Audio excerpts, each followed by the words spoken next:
Gracias. Muy buenas tardes. Muchas gracias por venir. De hecho, el taller del día de hoy ha sido rápidamente organizado por el Programa de Ecosistemas y Derechos de la AR, y quería agradecerles de antemano su presencia en esta reunión. De hecho, DAR es una organización que este año cumple 10 años de vida institucional, y eso gracias al aporte de todos los que han trabajado, vienen trabajando en esta institución.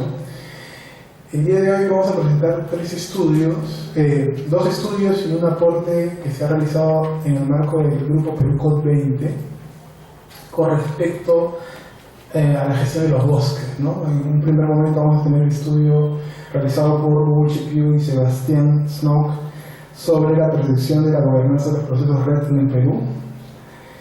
Después de este vamos a hacer una presentación de un estudio que está en elaboración, aún no terminado, denominado Análisis del cumplimiento de los compromisos voluntarios del Perú acerca de la mitigación del cambio climático. Y finalmente, después de las preguntas, vamos a presentar una propuesta de ley de cambio climático que está en proceso de elaboración dentro del Grupo Perú COD 20, que es un grupo de la sociedad civil que está compuesto por ONGs, sindicatos, gremios sociales, organizaciones sociales e indígenas, y que está alcanzando dentro del marco del Congreso esta propuesta de ley que está recogiendo aportes de distintos actores y que prontamente va a ser presentado en la Comisión de Pueblos Andinos, Amazónicos y Afroperuanos, ¿no? Yo no quisiera extenderme más. De hecho, el contexto que se vive hoy por hoy en el Perú es bastante sui generis, porque somos este año la sede oficial de la COP. Y frente a este ambiente contradictorio, enrarecido, dado las últimas medidas legales del paquetazo ambiental, se vuelve mucho más importante discutir y ver los avances concretos y específicos con respecto al marco del cambio climático, ¿no? En ese sentido, dentro del marco legal, el marco de las negociaciones a nivel global, la sociedad civil no está participando directamente en el texto del acuerdo, ¿no? Y esto lo hemos visto en Varsovia, y se está repitiendo este distanciamiento entre lo que van discutiendo los gobiernos y lo que puede incidir e influir las organizaciones de la sociedad civil en ese sentido, ¿no? Si bien es cierto, hay algunos avances en el tema de financiamiento climático, seguramente el Ministerio del Ambiente nos va a dar a fines de diciembre o a inicios de diciembre algunos resultados, como sería la constitución de un Fondo Nacional de Bosques y Cambio Climático. Lo cierto es que muy poco se conoce hoy por hoy, y muy pocos están siendo involucrados distintos actores, como es la sociedad civil o los gobiernos regionales, que ahora representantes nos acompañan en este taller el día de hoy, ¿no? Y con respecto a la agenda interna, hay una serie de deudas, ¿no? Una Comisión Nacional de Cambio Climático que no funciona porque todavía un reglamento no ha sido aprobado, una Estrategia Nacional de Cambio Climático que ahora se ha puesto a disposición para que en 20 días, este viernes, va a acabar el plazo para dar aportes, y un marco legal de cambio climático imperfecto y todavía en cierre. Hay un dictamen en la Comisión de Pueblos, dictamen de la Ley de Cambio Climático, y hay distintas iniciativas, ¿no? Entonces, el Perú nuevamente está frente a una oportunidad, y es importante discutirlo, debatirlo en función a los retos que nos deparan, ¿no? Hoy por hoy somos un país que está discutiendo su modelo de desarrollo, y el cambio climático puede ser un elemento para definir ese modelo de desarrollo. Pero este modelo tiene que estar compuesto por elementos de gobernanza, participación, transparencia, inclusión de actores regionales y locales en la definición de políticas públicas, y políticas públicas claras, ¿no?, de adaptación y mitigación, no como lo que señala el proyecto de estrategia de cambio climático que seguramente después van a comentar. Yo me quedo aquí y muchas gracias por su presencia y doy pase a Iris para que continúe con el programa. Entonces, pasamos a nuestra primera presentación y antes de ello quería agradecer y resaltar dos cosas que tenemos acá, la participación de delegados y funcionarios de gobiernos regionales. Gracias por su tiempo también y estamos conectados en línea para poder difundir esta presentación, ¿no? Dicho sea de paso, estos análisis, la intención es presentarlas a actores claves, cercanos y comprometidos con el proceso de cambio climático y también el siguiente paso es para hacer un traslado previamente a los espacios institucionales.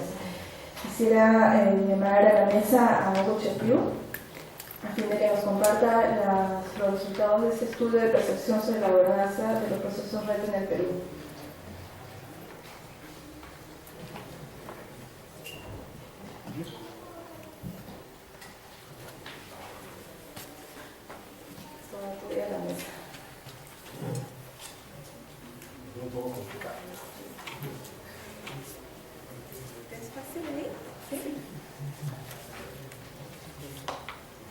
Bien, buenas noches con todas y todos. Gracias por darse un tiempito y desconectarse de la radio, de la televisión para saber lo que pasa en el Congreso y que venir un rato a hablar sobre otro tema que también es importante, ¿no? Que es sobre el cambio climático. A mí me han pedido que les presente las conclusiones de un estudio rápido sobre percepciones respecto de la gobernanza de los procesos nacionales de RED en Perú. Este estudio es obviamente parte del producto de la larga y estrecha y profunda relación que tiene DAR con el tema de gobernanza, no solamente ligado al tema forestal, sino también al tema energético y el tema de inversiones. El tema de gobernanza es un tema que siempre ha estado ligado a todo el trabajo de DAR desde los primeros años. Y por eso fue, por favor, siguiente, que cuando estuvimos reflexionando un poco sobre el proceso de gobernanza de la preparación de Perú para RED, nos dimos cuenta que a pesar de haber transcurrido ya 6 años desde que empezábamos a discutir, a informarnos, a reflexionar sobre este tema de RED, no contábamos o no habíamos hecho un esfuerzo por evaluar cómo es que esta preparación se venía dando, ¿no?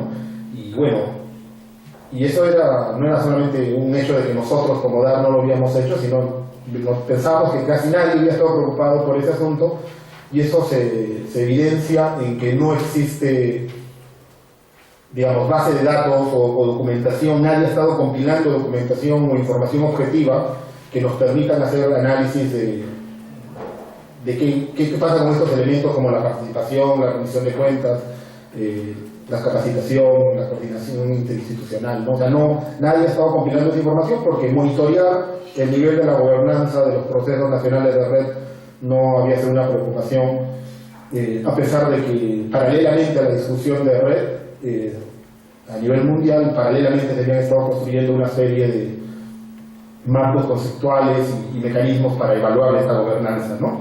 Entonces, visto eso, nosotros dijimos, oye, bueno, quizás lo que sí podemos hacer es evaluar las percepciones, las opiniones de la gente, ¿no?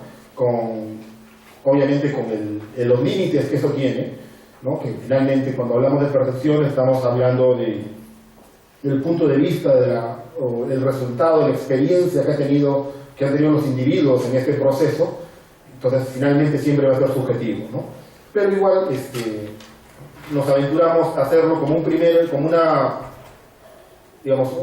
intento por prenderle fuego a la pradera, como para provocar la discusión que en otros países, por ejemplo en Ecuador, se viene discutiendo ese tema de la gobernanza en el sector forestal y están elaborando sus mecanismos para evaluarla.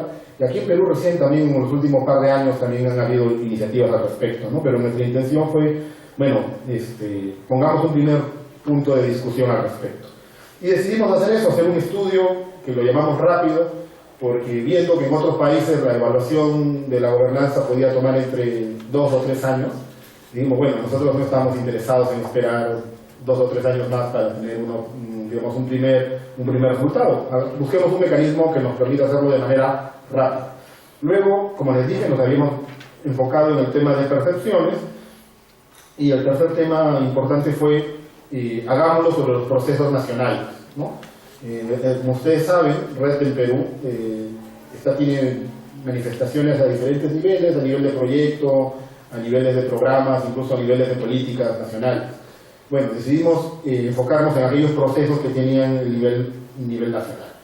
Así fue que pedimos apoyo al fondo del programa de creación de capacidades del FCPS y recibimos su apoyo para hacer el estudio. Bueno, otras actividades más, pero también el estudio, ¿no? Siguiente.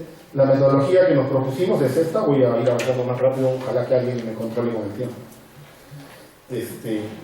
Como ven, no es muy complicado.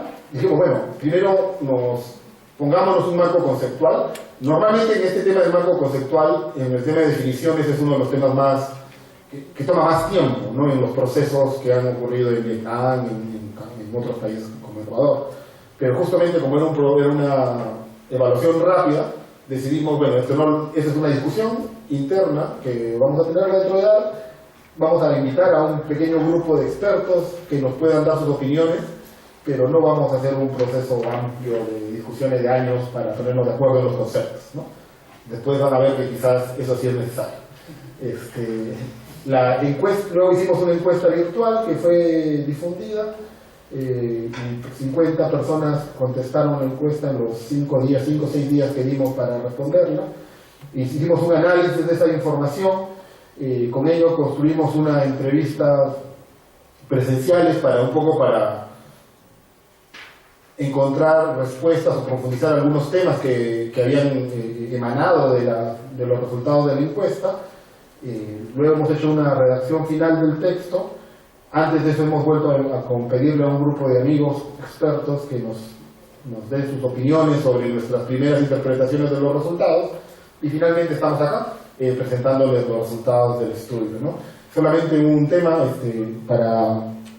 respecto a este grupo de expertos. Obviamente, como todo grupo consultivo, son muy bienvenidos sus comentarios, pero finalmente la responsabilidad del producto es de nosotros, ¿no? Entonces, lo que quiero decir con eso es que toda la gente que nos ayudó no puede ser acusada de los resultados, ¿no? Siguiente. Bueno, ya entrando al tema del marco conceptual, solamente un tema muy rápido. Todos creo que más o menos entendemos que la gobernanza de manera general, describe una forma de gobernar, ¿no? Pero normalmente estamos acostumbrados a usar el término gobernanza para referirnos a la buena gobernanza, es decir, ya no a una forma genérica de gobernar, sino más bien a una forma particular, casi prescriptiva, normativa, de cómo se debe gobernar o cómo se debe gestionar el tema forestal, ¿no? Y eso es el primer hincapié, es que si bien nosotros estamos hablando de gobernanza, en el sentido estricto, al igual que las normas y las políticas y reglamentos en el Perú, usamos el término gobernanza, pero nos estamos refiriendo a la buena gobernanza, ¿no? Es decir, aquella forma de gobernar que involucra a todos los actores y los intereses de los actores en la toma de decisiones para lograr fines comunes, ¿no? Siguiente. Y bueno, ustedes saben que acá en el Perú tenemos ya legalmente reconocido un concepto de gobernanza forestal que es el mismo, o bueno, no es el mismo, es muy parecido al concepto de gobernanza ambiental, ¿no? O sea, por ejemplo, ese es el concepto de gobernanza forestal que está en la nueva ley forestal y en la política nacional, y todas las partes que están subrayadas son los adicionales, ¿no? Si ustedes le quitan esas partes subrayadas, es el concepto de gobernanza ambiental de la Ley General del Ambiente, ¿no? Entonces, en realidad lo que hemos hecho en el Perú es como caracterizar o particularizar la gobernanza ambiental para tener un concepto de gobernanza forestal, ¿no? Que bien podríamos decir que es un concepto de gobernanza ambiental forestal. Pero es muy complejo porque le hemos dado, para variar, múltiples dimensiones, ¿no? O sea, en el Perú la gobernanza es un principio, es un deber, es un propósito. Entonces, yo creo que se presta para muchas cosas, ¿no? Y yo no voy a profundizar en estas cosas, pero rápidamente uno ve, si es un principio, es un orientador, pero si es un deber, vamos a estar obligados a demostrar su cumplimiento, ¿no? Contraloría podría, en el futuro, podría estar vigilando si se cumple o no se cumple con este deber de promover la gobernanza, ¿no? Sí. Pero no solamente tenemos en el marco legal, sino también, obviamente, las discusiones antes de llegar a los marcos legales. Han habido discusiones de los teóricos o de todos los que se animan a opinar, ¿no? De aquí les muestro solamente tres, tanto del Banco Mundial como del esfuerzo de Profor-FAO y otros esfuerzos en los que también instituciones como DAR han estado involucrados. Sebastián, ¿realizamos? Lo que quería mostrarles en esto es que obviamente todo el mundo tiene su propia visión de gobernanza, pero todos estos, o casi todos, porque hay otros más, pero no quiero llenar la pantalla con todos, coincidimos en estos tres primeros elementos, ¿no? La participación, la transparencia y la rendición de cuentas son conceptos comunes de la gobernanza en la mayoría de autores. Bien. Y cuando ya vamos a ver esfuerzos gubernamentales, ¿no? Acá estamos mostrando, por ejemplo, el esfuerzo, que son diversos, ¿no? Está el esfuerzo que han hecho en Ecuador sobre principales temas de la gobernanza, o el esfuerzo que hizo Rodrigo Arce por darnos unos principios para el monitoreo, ¿no? Ya no estamos hablando de gobernanza en sí mismo, sino el monitoreo de la gobernanza. Y el concepto que ya ustedes les he recordado sobre la gobernanza forestal legal en el Perú, ¿no? Otra vez, siguiente, hay como un núcleo, ¿no?, de estos tres temas de transparencia, participación y rendición de cuentas que se comparten. Y esa primera evidencia nos decidió a enfocarnos en analizar solamente esos tres principios, ¿no? Si sumamos todos, creo que son como 30 y tantos tipos de principios que todo el mundo le atribuye a la gobernanza. Y decidimos, bueno, si queremos hacer algo muy rápido, además de muy bajo costo, no tiene sentido que estemos evaluando 1000 cosas, sino quizás las tres que en este momento parecen ser las principales. Además, siguiente, decidimos usar este marco conceptual, que seguramente varios también ya lo han visto, que proviene de las discusiones a través del programa Profor del Banco Mundial y de los esfuerzos de la FAO por construir un marco conceptual para el monitoreo de la gobernanza en el sector forestal. Entonces nosotros, siguiente, nos decidimos abocarnos en estos dos pilares, en el pilar del marco político, jurídico, institucional, y en el pilar de los procesos de planificación y toma de decisiones. ¿Por qué? Porque considerábamos que a nivel nacional, a nivel de los procesos nacionales, todavía no podíamos tener información o opiniones sobre la etapa de implementación o aplicación de red, ¿no? A nivel de proyecto quizás sí hay experiencia y hay esfuerzos como el de CIFOR, ¿no?, que está intentando recoger información sobre lo que ya está pasando en la implementación, pero nosotros, como nos estábamos abocando solo al nivel nacional, nos quedamos en estos dos pilares primeros. Y otra restricción que decidimos tomar en el marco conceptual fue de los múltiples procesos que hay, ¿no?, el FCPF, el FIP y todos los demás, que nosotros decidimos abocarnos a tratar de colectar información sobre dos en particular: la elaboración de la propuesta de plan de preparación, ¿no?, conocido como RPP, que elaboró el Perú entre el año 2008 y 2013, es decir, 5 años de trabajo, y eso obviamente tiene sus particularidades cuando uno quiere investigar, ¿no?, porque significa que hay actores que han entrado y salido del tema y de la institución. Digamos, algunos empezaron trabajando para el gobierno, ahora están en la sociedad civil y viceversa, ¿no? En esos 5 años han estado cambiando bastante de posición. Y también el proceso de elaboración del plan de inversión para el programa de inversión forestal para el FIP, que, como sabrán todos, espero, o les hago recordar, en realidad su elaboración, su esfuerzo ha sido entre mediados del 2012 y todo el año 2013. Entonces, así, digamos, un proceso mucho más corto, ¿no?, de casi año y medio, comparando con un proceso de 5 años. Siguiente. Bueno, ya entrando a la encuesta tenía solamente 5 partes. porque tenía muchísimas más partes, pero sí tomando en cuenta las recomendaciones del grupo este grupo de expertos que nos ayudó, decidimos hacerla más corta, más estructurada, mucho más rápida, y básicamente tenía dos partes iniciales de recolectar información de los que respondieron a la encuesta y tratar de ubicarlos en los procesos nacionales y los espacios de participación. En sí, los momentos de discusión sobre los tres principios, la participación, la transparencia y la rendición de cuentas, ocurren en la parte de reglas para la gobernanza, que así preferí llamarlo, para no poner el nombre largo de marco legal, político, institucional y todo lo demás, ¿no? Y la gobernanza en la toma de decisiones, que habla sobre los procesos de planificación y toma de decisiones. Y al final decidimos hacer un par de preguntas muy cortas para ver si podríamos recoger o recuperar información o opiniones sobre cómo mejorar el proceso, ¿no? Y un dato más, siguiente, es que, bueno, para la parte de los pilares, ¿no?, en la que evaluamos la participación, la transparencia y la rendición de cuentas, usamos la escala de Likert, que seguramente, o quizás no, pero algunos de repente la han visto, no es esta que te preguntan desde muy de acuerdo a muy desacuerdo, y además decidimos hacer que las proposiciones fueran siempre positivas, es decir, por ejemplo, afirmábamos, por decir cualquier cosa, ¿no?, el proceso red es participativo en el Perú, ¿no?, y le preguntamos, ¿estás de acuerdo?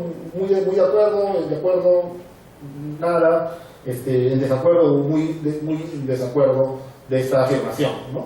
Eso era, digamos, todas las afirmaciones han sido positivas, no ha habido ninguna pregunta en la que se dijera, por ejemplo, ¿es verdad que la información era entregada de manera inoportuna?, ¿no? Sino más bien decíamos, la información es entregada de manera oportuna, y esperábamos la reacción de los encuestados, ¿no? Y decidimos hacer, como era un tema, como les decía, una característica del estudio era hacerlo muy rápido. La encuesta solo estuvo vigente, creo, 5 o 6 días, y hasta que tuvimos 50 respuestas, que nos parecía un número adecuado para empezar a procesar, ¿no? Un tema adicional es que, bueno, un porcentaje mayoritario de los que respondieron a la encuesta es gente que ha tenido, o dice haber tenido participación en los procesos de elaboración del RPP y del plan de inversión. Siguiente. Un dato simplemente por curiosidad que ya no sé por qué lo dejé, pero quizás es de interés para alguien, es, bueno, los participantes fueron mayoritariamente varones, pero un tema interesante es que participaron tanto gente de la sociedad civil como del gobierno, que han sido los grupos más grandes, ¿no? Como sociedad civil nosotros entendimos aquel conjunto de actores, principalmente de ONGs, de organizaciones de base, ¿no? En este grupo de otros están todos, el resto, por ejemplo, actores que en realidad nosotros no habíamos pensado evaluar, o que participaran en la evaluación, como instituciones de investigación o cooperación multilateral, ¿no? Por ahí alguien de la banca multilateral también respondió a la encuesta. Siguiente. Ya entrando a los resultados de la encuesta, nosotros usamos una escala de participación, o propusimos que se considerara una escala de participación en la parte del marco conceptual, que es que la participación tiene como niveles, ¿no? Es decir, puede empezar con solamente entregar información, y por lo tanto la participación es concebida de manera unidireccional, ¿no?, en la que hay una sola dirección de entregar información, pero también podría ser la participación manifestando opinión, ¿no?, es decir, siendo consultado, ¿no?, en el cual ya existe una doble vía, ¿no? No solamente entrego información, sino también espero una reacción, una opinión al respecto.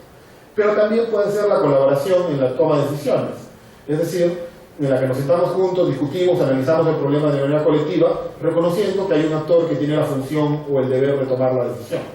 Pero también podría ser un nivel mayor en la que esa decisión, o sea, no solamente lo discutimos el tema y contrastamos nuestras percepciones, sino que además nos ponemos de acuerdo sobre lo que es lo correcto, o la decisión final, ¿no? Ahí hay una toma de decisión conjunta. Y hay un quinto nivel que ya no lo pusimos nosotros en la encuesta porque creo que se da muy poco, que es el de la transferencia de la decisión, ¿no? Es decir, cuando el Estado decide ya no tomar la decisión, sino que confía en que los particulares tomemos la decisión por algún tema, ¿no? Podría ser, qué sé yo, por ejemplo, la educación intercultural, ¿no? Es decir, ya no yo Estado decido qué cosas se tienen que hacer como educación intercultural, sino dejo más bien que a los distintos grupos culturales decidan cómo quieren ellos que se dé la educación en su contexto, ¿no? Pero bueno, lo que nos dijeron la gente, lo que de manera general nos respondió que la mayoría había tenido una experiencia de participación a través de manifestando opiniones o recibiendo información, ¿no? Un grupo pequeño, alrededor de un 20-30%, solamente habían tenido acceso a la toma de decisiones colaborativa o toma de decisiones conjunta. Además vimos otro tema, que los medios en los que dicen que han participado mayoritariamente, casi un 70%, son los talleres técnicos y las reuniones de información, ¿no? Entonces eso nos dice que esos son los medios a través de los cuales la gente considera que ha estado participando mucho más que las reuniones para elaborar documentos, como las reuniones técnicas para elaborar el RPP, o reuniones de discusión política, ¿no? Como por ejemplo las discusiones a través para definir el contenido del plan de inversión, ¿no? Del FIT. Siguiente. Ya un tema que sí quería llamar la atención es que, analizando la información por tipo de actor que respondió, nosotros no hemos podido encontrar diferencias importantes entre los actores públicos y los actores privados, ¿no? En realidad, de hecho, solamente hemos encontrado 3 diferencias y que tienen que ver con los procesos de preparación en los que han participado, los espacios de participación a los que concurren y los niveles, ¿no? Siguiente, quizás con esta parte gráfica se ve un poco mejor. La parte roja es funcionarios públicos y con el color azul son los sectores privados. Cuando vemos el nivel de participación, vemos que, digamos, la participación de los actores de gobierno, actores públicos, es más, digamos, equilibrada, ¿no? Entonces, tanto recibiendo información como tomando las decisiones, no de manera conjunta han participado, pero obviamente los actores privados no públicos nos hemos concentrado en recibir información, manifestar opinión, y un grupo muy pequeño, que no supera el 20%, ha podido colaborar o piensa que ha podido colaborar en la toma de decisiones. Ahora, eso no significa necesariamente que esto sea malo, ¿no? Depende mucho, y lo vamos a ver al final, de lo que esperábamos, el rol que esperábamos tener en este proceso, ¿no? Si lo que esperábamos era ser informado, quizás estamos contentos con haber recibido información, ¿no? Pero otro tema importante también, que también era esperado, era que hay 2 espacios de participación a nivel nacional, uno que es el grupo red y el otro es el grupo técnico, uno es más privado y el otro es más público, y obviamente los actores de uno o del otro grupo se habían concentrado en cada uno de ellos, ¿no? Siguiente. Pero como se dan cuenta, luego cuando vemos diferencias sobre opiniones, sobre la participación, la transparencia o la rendición de cuentas, no hay, digamos, el hecho de ser del sector privado o ser del sector público no marca una diferencia importante. Nosotros, como les decía, decidimos evaluar estos 2 pilares de la gobernanza, ¿no? ¿Se acuerdan? El marco de político, jurídico, institucional, que lo llamamos las reglas de red, perdón, las reglas de gobernanza de red, y los procesos de planificación y de toma de decisiones, ¿no? Nosotros para cada uno de los pilares le aplicamos 11 preguntas, entonces en total fueron 22 preguntas, ¿no? De las 22 preguntas, en 10 de ellas las respuestas fueron mayoritariamente negativas. ¿A qué nosotros decimos con mayoritariamente negativas? Es decir, las respuestas de estoy muy en desacuerdo o estoy en desacuerdo obtuvieron el mayor porcentaje de respuestas. Y en las otras 12, 6 fueron mayoritariamente positivas y 6 fueron mayoritariamente neutrales, es decir, se quedaron en el medio, ¿no? En esa ni muy desacuerdo ni muy de acuerdo.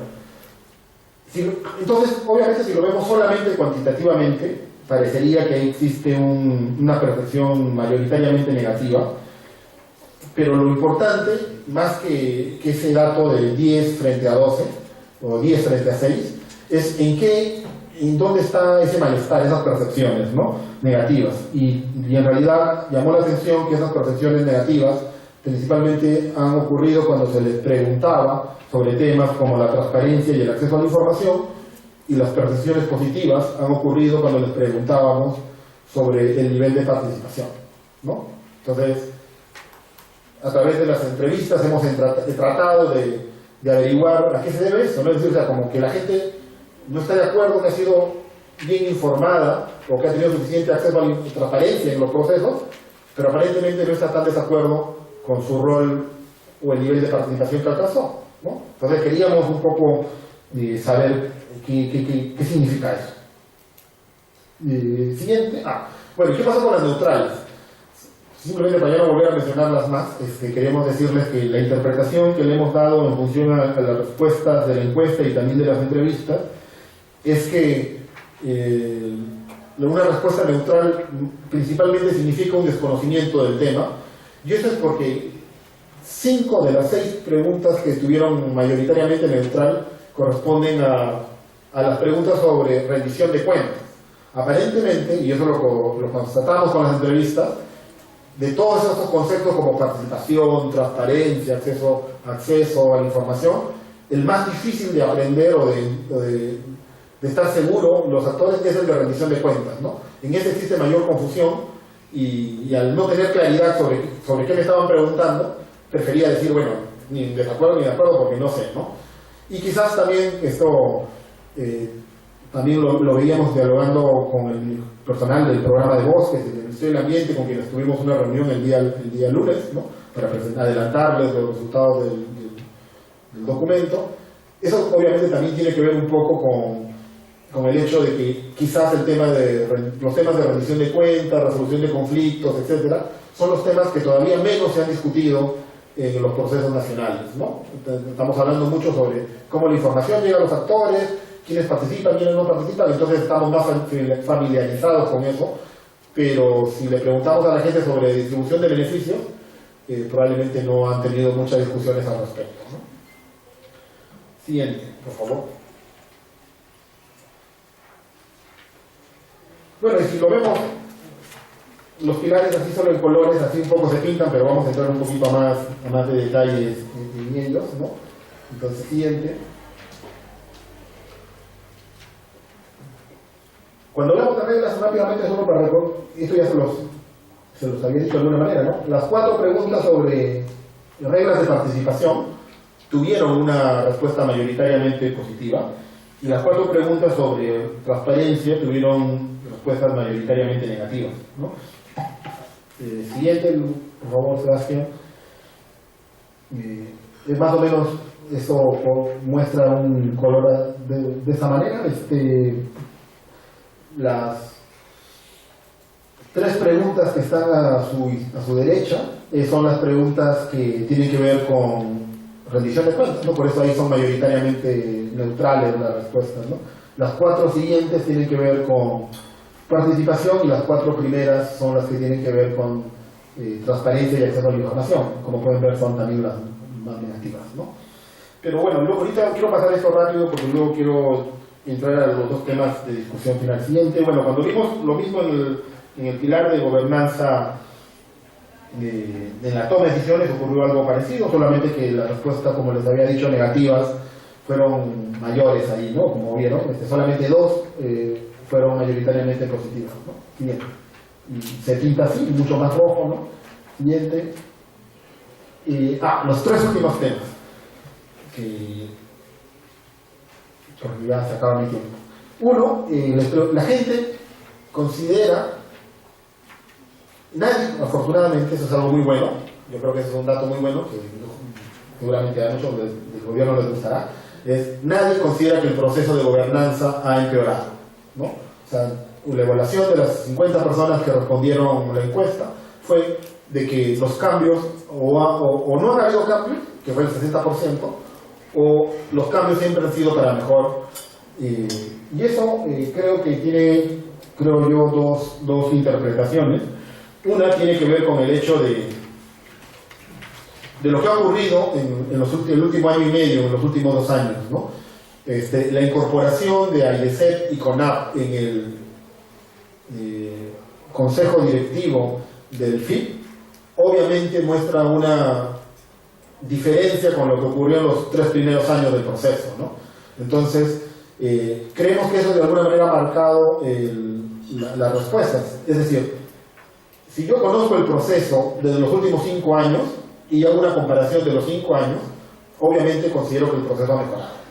Pero si yo recién me he involucrado en el último año o en los últimos 2 años al tema red, solo conozco esta última fase, ¿no? En la que el movimiento indígena ha estado sentado en la mesa conversando con el gobierno y llegando a acuerdos y tomando decisiones conjuntas incluso, ¿no? Entonces, claro, puedo pensar que eso es lo normal y no entender que eso es una cosa muy rara, no solo en red, sino creo en muchos temas, ¿no? Y una cosa que nos sorprendió, eso sí, es que la mayoría de la gente del gobierno considera que el proceso no ha mejorado, ¿no? Entonces, cuando nosotros pensaríamos que la gente del gobierno tendría una percepción más positiva, y no, aparentemente la gente privada la que tiene una posición más positiva del cambio, ¿no? Es lo mejor. Y otro tema que también es interesante es que a pesar de que hubo tanta crítica o hubieron tantas respuestas negativas sobre la parte del acceso a la información y la transparencia, cuando les preguntamos en qué se puede mejorar el proceso, la mayoría de las respuestas fueron hacia los mecanismos de participación, ¿no? Entonces, hemos querido analizar solamente por tema de tiempo 2 de estas, no sé si llamarlas contradicciones, pero bueno, igual, siguiente, las estoy llamando contradicciones. Y la primera de ellas es este asunto de que creo que la encuesta y las entrevistas han corroborado que existe una percepción entre una fragmentación entre la teoría y la práctica, ¿no? O sea, reconocemos que existen normas que regulan la participación en la toma de decisiones, pero consideramos que la toma de decisiones, ¿no?, o los mecanismos de participación no son efectivos, ¿no?, o no permiten una participación efectiva. Entonces, por un lado estamos diciendo, creo que nos está diciendo es que existen reglas, pero no se están cumpliendo del todo, ¿no? Entonces muestran un descontento respecto al cumplimiento de las normas. Siguiente. Pero hay otra contradicción que es este asunto sobre la deficiencia de los mecanismos de acceso a la información y la influencia efectiva. A pesar de que más o menos siempre por encima del 50% han habido opiniones contrarias hacia la oportunidad en la entrega de la información o la claridad sobre los mecanismos para resolver problemas alrededor de red, cuando les hemos preguntado si consideran que han tenido una participación efectiva en el proceso, en general el 40% más o menos considera que sí ha tenido una participación efectiva. Y cuando le preguntamos solamente a aquellos que dicen que sí han participado en los procesos del FIP y del RPP, eso llega al 54%, ¿no? Entonces ahí había la discusión interna, o sea, ¿a qué se debe? O sea, ¿qué genera que a pesar de que existe esta crítica respecto no solamente lo que ocurre, ¿no?, con la información y con los mecanismos, la gente piensa que igual de todas maneras está teniendo una participación efectiva? Siguiente. Y bueno, un poco fueron las entrevistas las que nos dieron la respuesta, ¿no? Y ahí vuelvo al tema que les decía, lo importante de ponernos de acuerdo en los conceptos.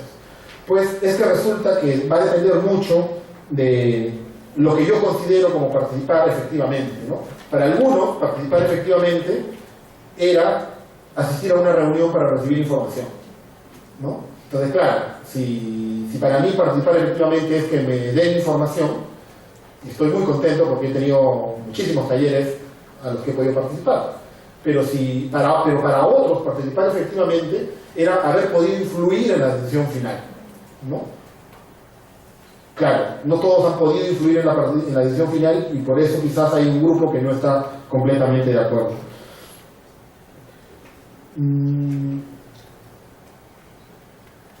Y bueno, una recomendación final nuestra, y ya con esto concluyo, es que va a ser muy complicado ponernos de acuerdo de las expectativas de qué cosa es participar de manera efectiva, ¿no?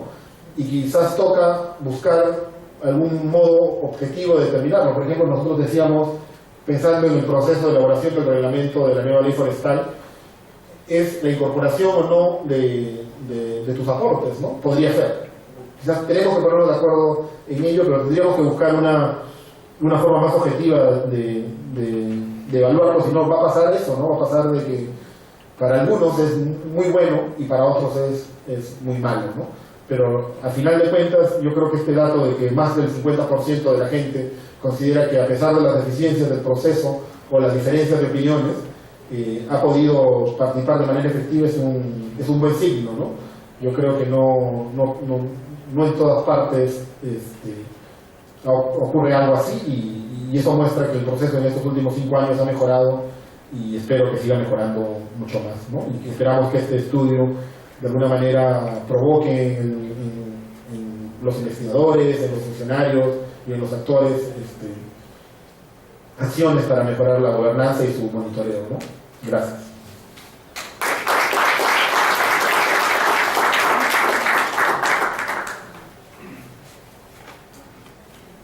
Yo me paro porque en realidad la mesa está muy alejada, el auditorio está un poco más lleno y no me van a ver si me siento.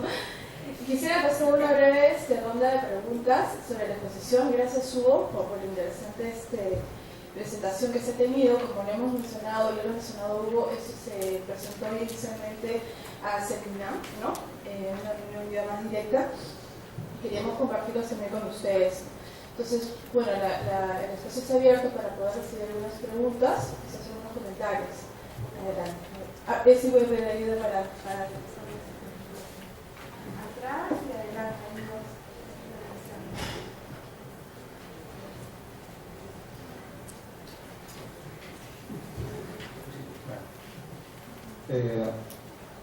Hugo, buenas noches. Bueno, felicitarte por tu trabajo. La pregunta va, estas son conclusiones en el marco nacional, ¿cierto? Digamos, mi pregunta sería, en el marco de los departamentos amazónicos, ¿cuál sería, digamos, el resultado respecto a la gobernanza forestal, ¿no? En red. ¿Cómo ves esto, la gobernanza en las regiones que tienen bosques, ¿no? Eso sería mi pregunta. De repente juntamos las preguntas y luego responder. Gracias, Hugo. Mi pregunta también tiene un poco a ver con la pregunta del señor. Es que ¿hasta qué punto tuvo participación de las personas en las regiones, en las encuestas que hicieron? Y si hubo una diferencia de perspectivas.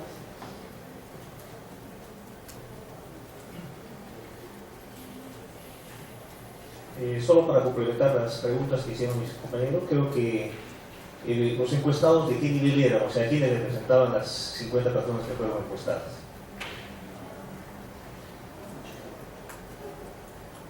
Buenas noches.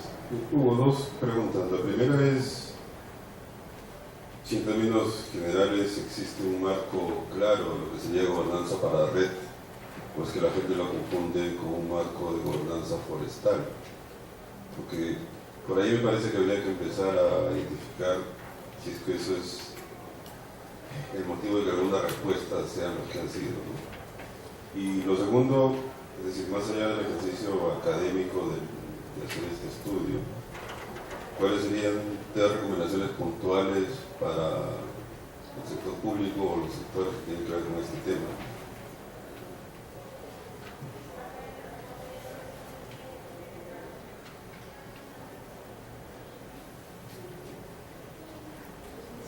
Bien, perfecto.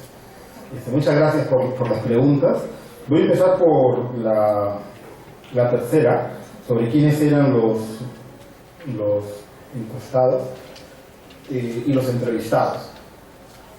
A ver, los encuestados, la encuesta, esperábamos que la encuesta fuera anónima, pero igual sugerimos ahí un espacio para que si alguien quería dar sus datos para luego poder ser entrevistado a profundidad nos lo diera, y resulta que casi el 80% dio sus datos, ¿no? Entonces no ha sido tan anónima la encuesta, sino ha sido mayoritariamente la gente se ha identificado. ¿Qué nivel?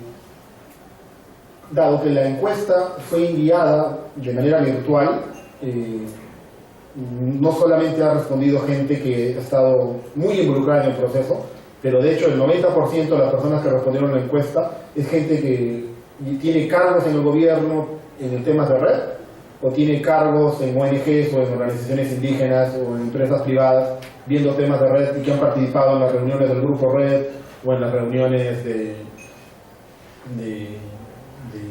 los grupos regionales de red, ¿no? Y de hecho a muchos de ellos son capacitadores incluso en temas de red. Entonces nuestro objetivo no era calificarlos porque el espectro de intereses en red es diverso, pero en particular los que han participado en la encuesta es gente muy involucrada en temas de red, ¿no? Ahora, las dos primeras preguntas sobre si había diferencia en lo regional,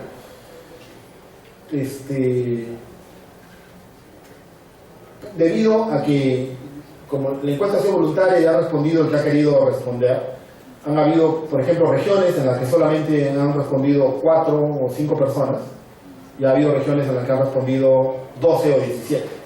Entonces, considerábamos que esa diferencia no nos permitía hacer comparaciones entre las regiones, ¿no? Además de que en algunas regiones habían sido concentrados principalmente actores de sociedad civil e indígenas, y en otras regiones los que habían respondido eran más equilibrados entre gobierno y actores privados, ¿no? Entonces no hemos querido hacer un análisis por los actores, digamos, si son regionales o no, y por lo tanto no hemos hecho análisis tampoco respecto, bueno, sí lo hemos hecho, pero no lo hemos ¿no? Respecto a las opiniones desde las regiones, ¿no? Porque creemos que no, digamos, no sería adecuado decir Madre de Dios piensa esto y San Martín piensa esto otro, porque la encuesta no ha sido vista de esa manera. Las entrevistas sí han sido en su totalidad a actores de las regiones, principalmente de San Martín y Madre de Dios, y han sido principalmente actores que han tenido una participación efectiva en el proceso de participación de la red, ¿no? En un par de casos han sido personas que no participaron en la encuesta, pero que considerábamos que su opinión era importante para comprender. Solo dos datos que sí llaman la atención, es que cuando en esa barras sobre quién considera que el proceso, si considera que el proceso ha mejorado o ha empeorado o se ha mantenido igual, la cosa sorprendente es que el grupo grande de funcionarios de gobierno que dicen que se mantiene igual son de las regiones, ¿no? Entonces, nosotros no hemos querido dar una interpretación a eso, pero sí, particularmente, creemos que, y se lo hemos dicho a la gente del Ministerio, a pesar de los grandes esfuerzos que han hecho en los últimos 2-3 años por involucrar a las regiones, tienen que hacer mucho más trabajo aún, ¿no? O sea, no es suficiente, ¿no? Hay un grupo de actores, de sus socios, de sus colegas de gobierno, que no están muy contentos, ¿no? Y bueno, las dos últimas preguntas rápidamente sobre gobernanza de red o gobernanza forestal. Yo creo que esa discusión había hasta más o menos el 2010, en las que los procesos de discusión sobre gobernanza para red y los procesos de discusión sobre gobernanza forestal se juntaron y se decidió, y tenemos un solo, bueno, hay esta propuesta de marco conceptual de gobernanza de los 6 principios o 7 principios y los 3 pilares, ¿no? Que son comunes, es gobernanza forestal. Lo que se hace es evaluar la gobernanza forestal en los procesos de red, ¿no? Y eso es lo que vendría a ser la gobernanza de red. Pero ya no se está, digamos, no hay una propuesta, creo yo, para diferenciar entre la gobernanza forestal y la gobernanza de red. Lo que sí es la realidad es que cualquier marco conceptual, el del Profor-FAO o el del BRI o del Banco Mundial, tiene obviamente que ser contextualizado y aterrizado a una realidad, ¿no? Entonces, definitivamente van a haber percepciones distintas en lo que se entienda por gobernanza en cada país, ¿no? No va a responder solamente al interés de un grupo de intelectuales o de funcionarios internacionales. Y en el caso de Perú vamos a tener un gran esfuerzo que hacer porque miren, la participación, nosotros hemos preguntado solo por la participación efectiva, ¿no? Pero si somos estrictos, debimos haber preguntado por participación efectiva, participación descentralizada, participación informada, participación equitativa y la más complicada de todas, que es la participación integrada, que todavía no sé yo qué cosa pretendían los actores con participación integrada, ¿no? Pero en un futuro tendremos que discutir. Imagínense que quisiéramos solamente monitorear la participación, tendríamos que evaluar todos estos elementos, ¿no? Yo creo que no va a ser posible, vamos a tener que elegir algunos, también por el tema de costo, que es el otro problema de hacer procesos de monitoreo de gobernanza, ¿no? Es costoso, toma tiempo y cuesta. Esto no es algo como lo que hemos hecho nosotros, que ha sido enfocado principalmente en percepciones. Obviamente lo que hemos preguntado es opinión, ¿no? Y nos da, y es útil, pero no debería ser el único instrumento para medir la gobernanza. Bueno, recomendaciones pueden haber muchas. Yo, como activista estrés, solo voy a dar 3. Yo creo que una digamos, una cosa que para nosotros ha sido evidente es que una de las preocupaciones más importantes es el tema de la distribución de beneficios de red, que quizás es uno de los temas más sensibles, ¿no? Y no solamente distribución de beneficios, sino distribución también de los costos y los perjuicios, ¿no? Entonces, y eso, quizás el mecanismo más adecuado para evaluar eso va a ser la rendición de cuentas. Y sin embargo, ese es el tema en el que más se desconoce. Entonces, una primera alerta creo que para nosotros en DAR, y ojalá, no sé si también para el gobierno o para nosotros, hay mucho que trabajar allí en este tema de rendición de cuentas, porque eso está ligado tanto no solo a distribución de beneficios, sino también a los mecanismos de resolución de conflictos de red, que también son uno de los temas más olvidados, no solo en Perú, ¿no? Yo siempre fastidio con esta anécdota, no voy a decir qué país centroamericano, pero el FCPF tiene $200.000 para ayudar a los países a mejorar sus mecanismos de resolución de conflictos alrededor de red. Y había un gobierno que de esos $200.000 solo quería usar 14.000 y el resto quería usarlo para otras cosas, ¿no? Y por más que le intentábamos explicar al viceministro que si no usaba todos los 200.000 en esos fondos, perdía el resto de la plata, ¿no? O sea, solamente cuando se dio cuenta que iba a perder el resto de la plata, dijo, no, está bien, ahora sí usamos los 200.000 para... Pero era evidente que en este país pensaban que con $14.000 iban a resolver los conflictos de red, ¿no? O sea, es decir, los 200.000 apenas te ayudan para un estudio, para sentar las bases de los mecanismos, ¿no? Pero obviamente no te van a ayudar a resolver, pero bueno.